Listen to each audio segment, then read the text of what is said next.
Yes,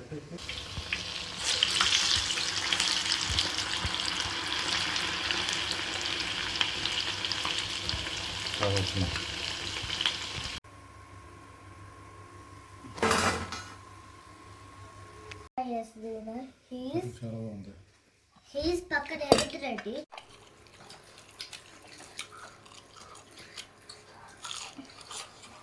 hello అండి, అందరికీ welcome back to smart Vijay Durga. పండక్కి అందరూ ఊర్లకు వెళ్ళి మళ్ళీ ఊర్ల నుండి తిరిగి వచ్చేసి ఉంటారు కదా. ఈ 4 రోజులు మంచిగా ఊర్లో రెస్ట్ తీసుకున్నారా, లేకపోతే ఊడ్చుకోవటం, వండుకోవటం, కడుక్కోవటమే సరిపోయిందా? ఎలా సెలబ్రేట్ చేసుకున్నారు పండగని? మీరు కామెంట్స్ లో చెప్పండి, నేను ఈ వీడియో రూపంలో చెప్తా. నేనైతే ఏ ఊరికి వెళ్ళలేదు, నాకు ఇల్లే ప్రపంచం. ఈ 4 గోడల మధ్య నేను ఎలా పండగ సెలబ్రేట్ చేసుకున్నానో చూడండి. పండగ 3 రోజులు ఎక్కువగా ఊడ్చుకోవటం, కడగటం, ముగ్గులు వేసుకోవటమే సరిపోయింది. భోగి రోజు భోగి కుండల ముగ్గు, సంక్రాంతి రోజు గాలిపటాలతో ముగ్గు, కనుమ రోజు రథం ముగ్గు. రథం ముగ్గు గురించి నేను ఆల్రెడీ షార్ట్ లో చెప్పాను కదా, మీరు యూట్యూబ్ లో వెతికినా కూడా ఈ మోడల్ ముగ్గు కనపడదు అని. నిజంగా అండి, 6 పూలతో స్టార్ట్ చేసా, తర్వాత రథం షేప్ లో ముగ్గును తీసుకొచ్చా. ముగ్గులు వేయటం ఒక ఎత్తు అయితే, ముగ్గులో రంగులు నింపటం ఇంకో ఎత్తు, ఆ రంగులను ఊడవటం మరొక ఎత్తు. రేపు పూజ చేస్తాము, మళ్ళీ ముగ్గును తుడిపేస్తాం, అయినా కూడా రంగులు నింపాలనిపిస్తుంది, ముగ్గు నీట్ గా వేయాలనిపిస్తుంది. ముగ్గు పిండితో ముగ్గు వేస్తుంటే ఇంకా వేసే కొద్ది వేయాలనిపిస్తానే ఉంటది నాకు. ముగ్గులు వేసుకుంటూ కూర్చుంటే పండక్కి కావాల్సిన పనులు ఎవరు చేసి పెడతారు? అందుకే మా వాళ్ళు నిద్ర లేవక ముందనే ముగ్గులు స్టార్ట్ చేసేదాన్ని, వాళ్ళు నిద్ర లేచేసరికి ఇంట్లోకి వచ్చేసేదాన్ని. పెళ్లి కాకముందు నేను ఆంధ్రాలో ఉన్నాను, తెలంగాణలో ఉన్నాను, కానీ భోగిపళ్ళు పోయటం నాకు పెళ్ళైన దగ్గర నుండే చూస్తున్నానండి. నాకు అంతకుముందు తెలియదు, అందుకే మా పిల్లలకు కూడా ఎప్పుడు భోగిపళ్ళు పోయలేదు. కానీ ఇలాగ ఎవరైనా మా ఫ్రెండ్స్ వాళ్ళ ఇంట్లో భోగిపళ్ళు పోస్తుంటే వాళ్ళ పిల్లలతో పాటు మన వాళ్ళని కూడా కూర్చోబెట్టేదాన్ని. ఒక 4 సంవత్సరాల నుండి మా పిల్లలకు భోగిపళ్ళు ఇలా అనుకోకుండానే కుదురుతుంది భోగిపళ్ళు పోయటం. రేపు పొద్దున్న సంక్రాంతి పండగ. ఇప్పుడు టైం 9 అవుతుంది, అస్సలు ఇంకా పని కాలేదు. వీడియోస్ వల్ల నాకు కొంచెం పని లేట్ అవుతూ ఉంటుంది. ఇప్పుడే నేను ఏంటంటే మా ఫ్రెండ్కి డ్రెస్సెస్ ఇచ్చాను పిల్లలు కుట్టమని. ఇది రేపు మార్నింగ్ చూపిస్తాను. వేసి పిల్లలకి బాగా కుట్టింది. ఒకసారి వాళ్ళు వేసుకొని చూశారు, అంత బాగానే సెట్ అయింది. రేపు మార్నింగ్ మీకు ఈ డ్రెస్ ఎలా ఉందో చూపిస్తాను. అయితే తను వాళ్ళ ఇంటికి వెళ్ళాను కదా, నా కోసం ఏదో పంపించింది, చూద్దాం ఉండండి. చెక్కినాలు కరెక్టే కదా, చెక్కినాలేనా? వామే చేసింది, టేస్ట్ చూసా బాగుంది. అయితే రేపు మేము మార్నింగ్ పెద్దలకి బట్టలు పెట్టుకుంటాము. ఇవన్నీ స్టిచ్చింగ్కి సంబంధించినవి. అయితే ఇప్పుడు నేను కొన్ని పిండి వంటలు తీసుకొచ్చాను, మనం ఎలాగో ఇంట్లో చేయలేదు కాబట్టి ఏమేమి తీసుకొచ్చానో చూపిస్తానండి. ఇవేమో గులాబీ పూలు, ఇవి నాకు ఐడియా లేదు. ఇవి బూందీ, నేను ఇందాక తాంబూలానికి వెళ్తే అమ్మాయి ఫ్రూట్ ఇచ్చిందండి.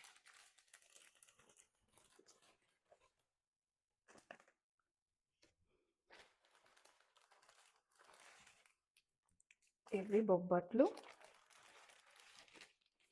సంక్రాంతి అంటే ముందు అరిసెలు ఉండాలి. ఇవేంటి పిన్ కొట్టేస్తుంది, ఒకటైతే లడ్డు, ఇంకోటి పాలకోవా, ఇంకోటి ఏం తీసుకున్నారో చూద్దాం. ఇవి లడ్డూలు, ఇది పాలకోవా.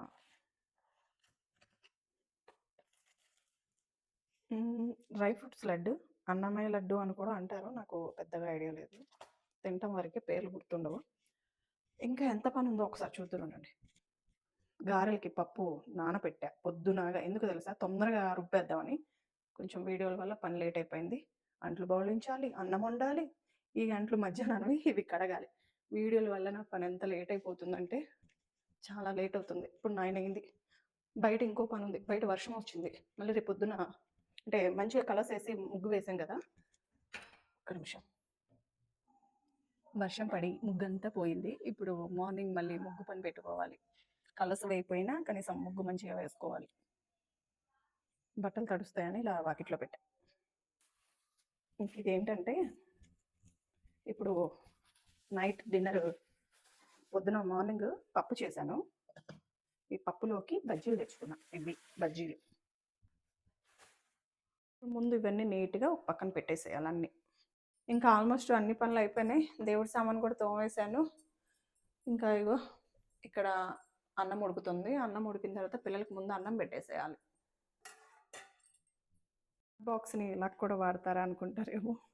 ఏం చేసేది మరి కొంచెం ఐటెమ్స్ ఎక్కువ ఉన్నాయి కాబట్టి దీంట్లో వేరే వేసి పెట్టాలండి. సెపరేట్‌గా వీటికి బాక్సులు పెట్టానంటే రేపు పొద్దున్న మనకి ఇబ్బంది లేకుండా అదిగోండి మా అమ్మమ్మ, తాతయ్య వాళ్ళ ముందు పెట్టడానికి. పెద్ద నేనేదో కష్టపడి చేసినట్టు. ఇందాక 9కి మనం వీడియో తీసింది. ఇప్పుడు 10 అవర్స్ ఉంది. ఇంకా పని అవ్వలేదు.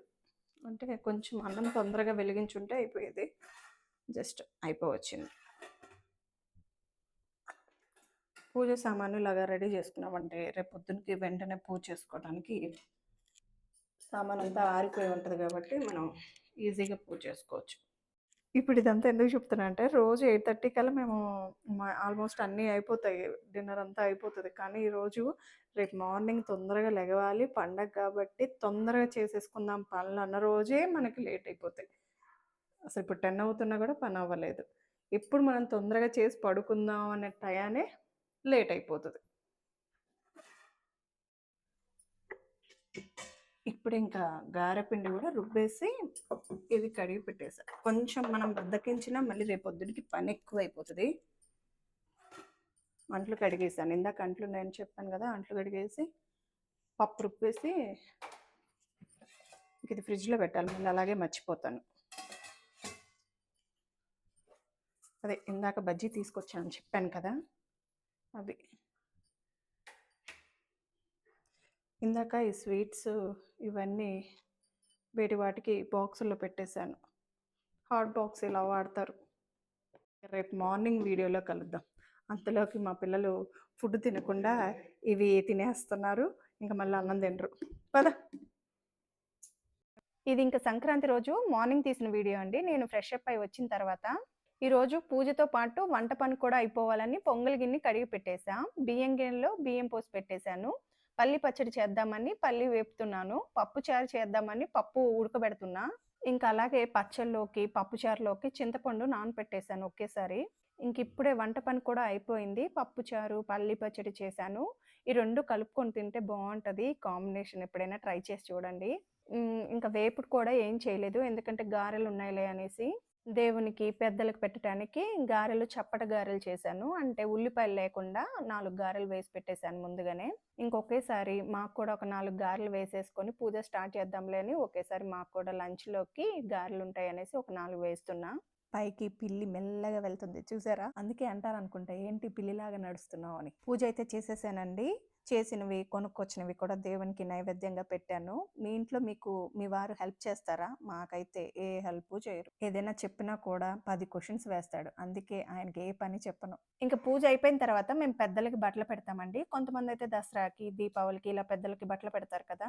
మేము మాత్రం సంక్రాంతికే బట్టలు పెడతాం. వీళ్ళు మాకేమవుతారో చెప్తాము. మా అత్తగారికి అత్త-మామ అంటే మా ఆయనకు నానమ్మ, తాతయ్య. నాకు సొంత అమ్మమ్మ, తాతయ్యనే. నాకు వాళ్ళ అమ్మమ్మ, తాతయ్య అవుతున్నారని వాళ్ళకి బట్టలు పెట్టకూడదు. మా వారికి నానమ్మ, తాతయ్య అవుతున్నారనే బట్టలు పెట్టాలి. అంటే వాళ్ళ ఇంటి పేరు, మా ఇంటి పేరు ఒకటవుతేనే బట్టలు పెట్టాలి. ఇంక చివరగా సాంబ్రాణి పొగ వేస్తారండి. ఇప్పుడు పొగ వేస్తున్నాం కాబట్టి వాళ్ళకు పెట్టిన బట్టలు మేమే కట్టుకోవాలి. ఎవరికి బట్టలు ఇవ్వకూడదు. మా అత్తగారికి ఈ చీర ఇవ్వచ్చు కానీ మా అమ్మకి ఈ చీర ఇవ్వకూడదు. కొన్ని సాంప్రదాయాలు వేరుగా ఉంటాయి. మాకు అలా ఉంటదని చెప్తున్నా. ఇంకా అందరం కలిసి ఒకేసారి లంచ్ చేసేసామండి. రెస్ట్ తీసుకుందాం అనే టైంకి మా వారు లులు మాల్ వెళ్దామన్నారు. ఇంక ఇల్లంతా క్లీన్ చేస్తున్నా ఒకేసారి. మా అమ్మమ్మ, తాతయ్య దగ్గర పెట్టిన వాటిని కూడా తీసి శుభ్రంగా బాక్స్‌లో పెట్టేశాను పిండి వంటల్ని. మరి ఇంకా అంట్లయినవి కదా! వాటిని కూడా క్లీన్ చేసేసి స్టవ్ దగ్గర, కిచెన్ కౌంటర్ కూడా అంతా నీట్ చేసేసా. అయినా నేనేమి ఇప్పుడు బయటకు వెళ్తున్నామని ఇల్లు క్లీన్ చేయటం లేదండి. నాకు ఇల్లంతా క్లీన్‌గా సర్దేసుకున్న తర్వాతనే కూర్చోవటం అలవాటు. అంటే ఇష్టము. ఒకేసారి పనంతా అయిపోయాకనే కూర్చుంటా. మళ్ళీ పని చేద్దామన్నా కూడా చేయబుద్ధి కాదు. అందుకని ఒకేసారి నీట్ చేసేస్తా వంట పని అయిపోయాక. ఇది కనుమ రోజు వీడియో అండి. కనుమ అంటే మాకు నాన్ వెజ్ తింటారు. అయితే మా వారు మార్నింగ్ ఆఫీస్‌కి వెళ్ళటం వల్ల నైట్ చికెన్ తెమ్మని చెప్పాను. అందుకే ఇప్పుడు తీసుకొచ్చారు. ఇంట్లో దోస పిండి అయిపోయిందండి. అందుకే దోస పిండి కూడా రుబ్బుతున్నా. నాకు చికెను అప్పటికప్పుడు వండామనుకోండి రబ్బర్‌లాగా అనిపిచ్చిద్ది. అందుకే కొంచెం పెరుగు, ఉప్పు, పాలు వేసి ఉడకపెడుతున్నా. ఇలా అయితే భలే సాఫ్ట్‌గా ఉంటదండి చికెను. ఈసారి ఇలా ట్రై చేసి చూడండి. ఉల్లిపాయలు బాగా వేగిన తర్వాత అల్లం పేస్టు, కారము, పసుపు వేసి తర్వాత ఉడికిన చికెన్ కూడా వేసానండి. ఇంక ఇందులోకి గ్రేవీ పడుతున్నానండి. టమాటాలు, 4 జీడిపప్పులు, 2 యాలకులు, అరముక్క స్టార్ పువ్వు ఉంటది గదా! అది అంతా బాగా మిక్సీ పట్టేసేయాలండి. ఉడుకుతున్న చికెన్‌లోకి ఈ గ్రేవీ అంతా వేసేయాలి. చికెన్ కూర మాత్రం అదిరిపోయిందండి. నిన్న కొంచెం గారెపిండి ఉంటే పక్కకు తీసి పెట్టాను. అందుకనే 4 గారెలు కూడా వేశాను. చికెన్ కూర, గారెలు, వేడి వేడి అన్నం భలేగా ఉంది. ఇంక ఇదండి మా సంక్రాంతి. ఎలా జరుపుకున్నామో చూసారు కదా! ఈ వీడియో మీకు నచ్చిందనే అనుకుంటున్నా. ప్లీజ్ ఈ వీడియోకి లైక్ చేయటం మర్చిపోవద్దు. మీ స్మార్ట్ విజయదుర్గ.